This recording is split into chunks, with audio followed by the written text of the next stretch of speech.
What's happening, big dogs? Back again with this week's episode of Market Watch Mondays. As always, I'm your host, Mike. You can find me on Twitter at Mike Me Up with two P's.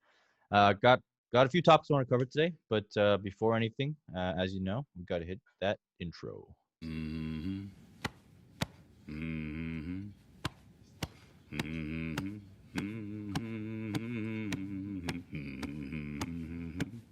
All right, this week, first thing I want to cover, I'm recording this on Sunday. Some pretty heartbreaking news came out. Jalen Reagor, who has been absolutely smashing it at camp, living up to all expectations that we had for him here at Big Dogs. He is out minimum 4 weeks with a shoulder injury. Expected to be out 4 weeks, which means that he's basically going to miss a couple of games to begin the season, which is not good. I mean, wide receivers, especially in an already shortened season, he was doing really well at camp. Reports were that he had a great connection with Carson Wentz, which is if you're a Jalen Reagor fan, if you're a Big Dogs fan, you know that we've been pumping him up. So he's Noah's guy. But it's really really really unfortunate because he had a ton of opportunity that he was going to have given all the other injuries to the rest of the Eagles roster. But now that he's going to be out for redraft purposes, he is basically off my draft board. I am not going to draft a rookie wide receiver who is missing weeks coming out the gate. That's just not a recipe for success. And those roster spots are extremely valuable early on. You turn the end of your bench like pretty frequently, especially in shallower leagues like 15-man roster leagues. So you just cannot afford to hold someone that's hurt. And then also like because he's injured 4 weeks, that means like it's gonna take another couple weeks for him to like really get into football shape and like really like start get building that chemistry. So you could be looking at like basically half the season gone by before he even produces for you. So at that point, I'm just gonna wait to grab him off waivers when the original manager who drafted him drops him. So that's why he's completely off my draft boards. In Dynasty, I mean, I hate to say it, but this is kind of like the N'Keal Harry situation where Harry was also hurt during camp. He didn't get much practice. Granted, Rager's not playing for the Patriots, so it's not as difficult, I guess. But you just got to be aware of it in Dynasty as well. Like I'm definitely not trading him away. If anything, like I really do believe in the talent still, and long-term talent trumps out at the wide receiver position. So if people are trying to trade him away for cheap, I definitely start exploring some of those options. But if you're in like a startup draft and you're drafting, Rager was going in like the mid single digit rounds, like you're basically still drafting starters here. So if you're drafting him with the expectation to start, I would definitely not do that. So in terms of stonks, I mean, his stonk's going to be down a little bit for sure for Dynasty, but in redraft, it is through the floor. And like I said, he was one of my top wide receivers. He was the only tier one wide receiver I had outside of CeeDee Lamb. But for redraft purposes, he is completely off my draft board. And to add insult to injury, Carson Wentz, his quarterback, also is dealing with lower body tissue damage. So we don't know how serious it is. Eagles really haven't come out and said too much, but we know, Wentz obviously tore his ACL that one year. And, the thing with like ACLs and like soft tissue, like hamstring injuries, like those two things like kind of go hand in hand, like throughout the course of time, because like as you're trying to overcompensate for ACL, like, these guys are basically performing athletics at the peak form and they're pushing their bodies to the absolute limits. So what ends up happening is you typically like overcompensate, and that's kind of how you re-aggravate a lot of injuries and stuff like that. So not good for the entire Eagles offense as a whole. And as you'll recall, like a couple weeks ago, they lost one of their starting offensive lines. So like the Eagles have just basically been going down the typical path that Eagles have been going down, just a myriad of injuries. And obviously we had the Sanders lower body injury as well. So basically their entire offense is in shambles. So I mean, it's bad for them. Good thing is we haven't heard too much come out of camp regarding further news on the Miles Sanders injury. So that's one thing to keep monitoring closely because look, if he is fully healthy, he is going to get the full workload and he is going to potentially flirt with that bell cow status. They're going to have him there on third downs for sure. We see how efficient he was in the receiving game, and then he's going to be in there on the running game as well. Obviously there's some worries on the Eagles offensive line, and obviously some worries with Carson Wentz. So, if Carson Wentz is out, like that offense is going to take an absolute dump. So we need to really monitor the Carson Wentz situation, but you just hate to see it, man. You hate to see quarterback and the wide receiver duo go down together. Like, I mean, that whole offense is not going to be good. I would fade the majority of that offense for redraft purposes. And, for Dynasty, like I said, if you can get a discount on acquiring and adding Jalen Reagor to your teams, definitely look into that because the guy's still a stud and he was he was absolutely smashing it before the injury. But for redraft purposes, you just got to stay from that risk because you cannot afford to hold someone that does not produce for you for basically a quarter of the season, especially in a COVID season where, a quarter of the season could be like 3 games. So Jalen Reagor off my board. Definitely, I would encourage you to take him off your board as well. And if you really want to explore rookie wide receivers, who I tend to stay away from anyways, I would say CeeDee Lamb's a good option because that offense is going to be lights out in terms of passing volume. Or my personal favorite, Laviska Shenault, is going to be the cheapest option, I think, and another high volume passing offense. He's going to be a quarterback friendly guy, and he's someone else that's been getting a lot of praise in camp. Obviously, I don't really pay much attention to camp because I think positive fluff pieces is just like what beat reporters do. It's easy to sell positivity. So they basically overhype everything. If anything, I pay attention to negative news only, and I pay attention to injuries. Those are really the only two things that should impact your value. And I put out a tweet something in that vein. And then obviously quad pictures, which was a joke because everyone's overreacting to AJ Dillon's quad photos. But honestly, it's just injury and negative news. Anything else, you should really just not pay it any mind because if you like the player, you should have expected them to do well in training camp. So don't really double count that. The last thing I want to cover this week is a little bit of it's a topic. It's not really a player, but it's how to deal with handcuffs. And, there's a lot of talk about like handcuffs. People love to like handcuff their starting running backs.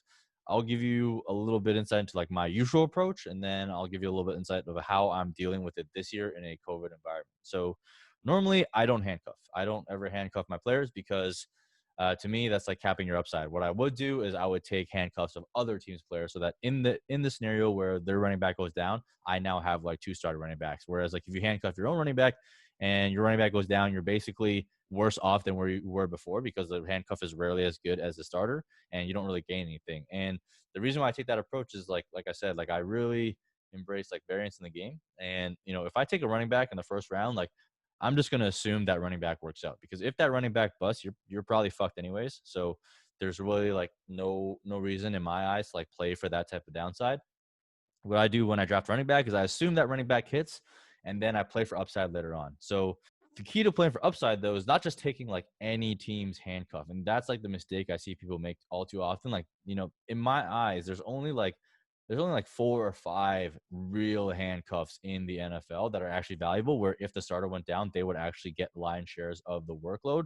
Whereas the other ones, if the starter went down, it would just be a distribution between a bunch of like Jags that basically don't offer much upside. And a great example of that is like Joshua Kelly. Like if Eckler goes down, I don't think Joshua Kelly's going to be step into like the same type of production or even close to the same type of production that Eckler does.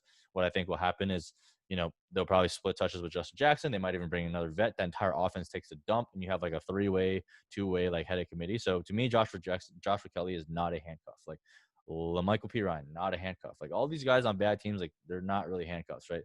Well, these are the top handcuffs in my eyes. So there's Tony Pollard. We've seen what he can do without Zeke on the field. We don't know if he can handle a full workload, but we know what he can do with a full game's workload in one game. And granted, it's on a small sample, but we saw how Dallas wants to use him and how Dallas wants to run that offense with a single running back.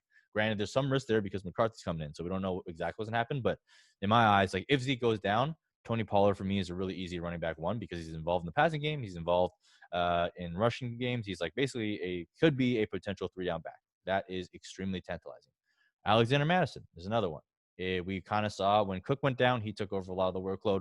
Granted, he got hurt again, so there's some risk there. But if like Cook goes down, I would be pretty comfortable slotting Alexander Madison in as a back end RB1. So those are 2 guys. Two guys the RB1 upside. Another one is who's like people don't consider a handcuff. I don't really consider him a handcuff either because he might have standalone value, but he's really expansive handcuff, and that's Kareem Hunt. And if Nick Chubb goes down, there is a chance that Kareem Hunt outproduces Nick Chubb, given he is better in the receiving game. So that is one to monitor. But granted, like I said, that's not really your traditional handcuff, and not one I'm like targeting too heavily in redraft because there's also a strong chance that he's totally not valuable and doesn't really provide any production if Nick Chubb is healthy, and we don't have any reason to suggest Nick Chubb won't be healthy. So those are the 3 really, really big ones. And then beyond that, what I would say is like there's a couple guys that I'll target. Like Chase Edmonds is one. but he's kind of going a little bit higher recently, so I haven't gotten too much of him. But he's one where like I'm not sure if he would take over the full workload. We kind of saw him in one game sample where DJ wasn't playing, where he actually did get a full workload and he absolutely smashed. So you kind of see that limited sample size. He's a smaller back. Um, I love Kenyon Drake, but people have their doubts about Kenyon Drake handling a full workload, given he hasn't done it before, which is totally fair. We haven't seen him do it at the NFL level, so there's always question marks there. But Chase Edmonds is pretty athletic. He's pretty explosive, and he's another one which I would consider a potential like real handcuff, right? So like to me, those are like really the only handcuffs. And then there's one more, and he's super cheap. So if you really want him, you can probably get him, and it's Benny Snell. And I'm only interested in him in redraft leagues because we see what the Pittsburgh Steelers want to do. And we know Jalen Samuels ain't it. He's crap, right? He can't rush the ball at all.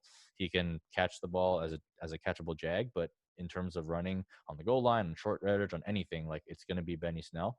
So he's someone that's super cheap that you can grab probably in the last round of your redraft leagues or even like on the waiver wire. And in Dynasty, you can probably grab them for pretty cheap as well. So those are the only handcuffs in my eyes. Everyone else is either like already part of a committee or is going to be part of a committee if the starter goes down. So like that's the difference. Like a backup running back does not automatically make him a handcuff. A handcuff is someone that is going to be in for the lion's share of the workload if the starter goes down. So that's like where I'm coming from for handcuffs. And normally, like I said, I barely target handcuffs to begin with, but I'll grab a couple guys in the late double digit rounds of other people's handcuffs in case, like, during the first 1 or 2 weeks of the season, they go down due to injury. And then what happens is once I get to the playoffs, I'll grab my own handcuffs because you're like not as concerned about depth anymore and you really want to protect those starters. So that's when I grab like my own handcuffs. It's like halfway through the season when like, you don't want to risk your starter going down and losing them in the playoffs. So like that's when you go for guys like Alexander Madison, like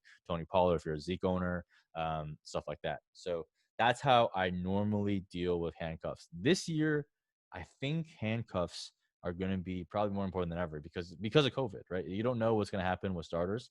And like it's the same concept that I talked about a few weeks back where I said I'm targeting a lot of rookie running backs that we view as in backup situations, and Dobbins being the prime example of that. Because if a starter gets COVID, like if a 30-year-old Mark Ingram gets COVID, I honestly think he's like done for the season. Like it doesn't matter how many weeks it takes him to come back, but like the amount of effectiveness he's going to have is going to be very low, just given what we've seen in terms of reports coming out when Von Miller got it. Like these guys like are losing weight, like losing muscle. Like it's going to be a tough road to recovery. So in my eyes, like if you get hit with COVID in the season, I'm probably looking to either move you or drop you for someone else for the most part because I just don't think the path to recovery is going to be that quick.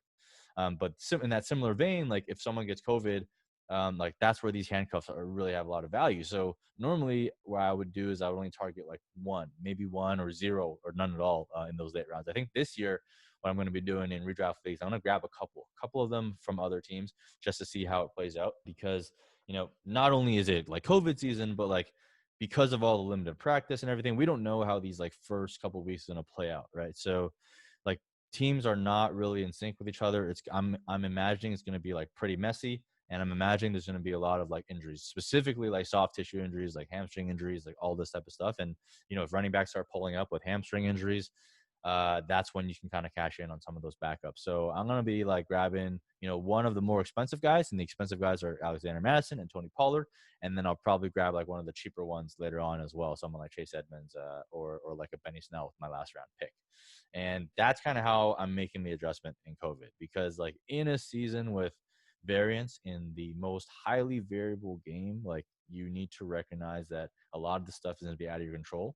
And in the most variable season, you need to capitalize by implementing a strategy that best captures variance. And taking other people's handcuffs to kind of capture the upside is a great part of it. And kind of like syncing up with that in seasonal leagues, you should be doing this anyways, like, but even more so this year, you got to hold your fab for running backs. Like you cannot blow your money on wide receivers, because wide receivers are just dime a dozen and you can just pick them off and drop them as you go. But running backs, I feel like you're going to have opportunities if these handcuffs aren't drafted already, or if like a couple weeks go by and you draft them and you drop them because you need some space, they're going to be on the waiver, and you want to make sure you have the most fab available to capture the running backs. And these are the ones that are going to be valuable and potentially help you win a league. Like spending like 15-20% of your budget on wide receivers is going to do absolutely nothing for you unless you're totally desperate. But if you have like startable wide receivers, like we can do is just like stream matchups. Like I play DFS a lot, so I pay a lot of attention to matchups and kind of capitalize there. But you need to save your fab for running backs. Do not like throw away dollars here and dollars there, and next thing you know, you're down like 50% like a few weeks in, because you're gonna want to have like, I'm probably like honestly not gonna spend much money at all on wide receivers this year. It just doesn't really make much sense. They don't really impact the game that much, and there's just like too many of them. So like if you want to implement the strategy of like capitalizing on upside, again, if you don't draft the handcuffs or if you drop them, save your fab and just jump on the handcuffs that I mentioned if injuries happen. But if injuries don't happen, like don't go jumping on like, Bo Scarborough on the Lions if like, DeAndre Swift goes down or if Karen Johnson goes down, because that's not going to be, like I said, that's not a real handcuff. That's just a backup. That's like a jag that's going to like maybe get you 5 to 10 points a week. So recap, Jalen Reagor off my board, Carson Wentz, monitor closely. Handcuffs, make sure you identify what real handcuffs are before you target them. Do not target just random backup running backs. That's not the way to success. And then finally, make sure you hold on to your fab, man. Hold it tight. Hold that shit tight, because you're going to need it in the season. And fab is just another way to capitalize on variance. And like I said, it's going to be a highly variable season. So buckle the fuck up and get ready, and just make sure you have the resources to capitalize when you need to. All right. Hope you guys found it helpful. That's this week's Market Watch Mondays. I'll be recording later the BBB weekly episode with Nick and Noah. So that'll come to you on Wednesday. You'll get the narrative as always. You're going to get, 5 Fact Fridays and just a ton of video, man. We're just pumping out a lot of videos. So make sure you follow me at Mike Me Up with 2 P's on Twitter. Follow Noah at FBGawd, GAWD. And make sure you follow Nick. Subscribe to the channel. Give us a thumbs up. It helps us more than you know. And, feel free to comment, man. We try our best to kind of reply to all the comments in the comment section, whether it's good or bad or just talking shit, whatever. We appreciate every single one of them. So make sure you engage. And again, make sure you grab the draft guide at bigdogsdraftguide.com. You got the Monkey Knife Fight promo. And if you're not eligible for that, don't worry. I promise you that it's worth the bang for your buck. We have a lot of people DM us every single day telling us how the draft guide has helped them. And so make sure you have that resource. It's probably the best resource available to you for draft season, redraft guide, dynasty, whatever it is. It's going to be in there. So yeah, it's all hype, man. Hopefully you guys enjoyed, and I'll see you next week.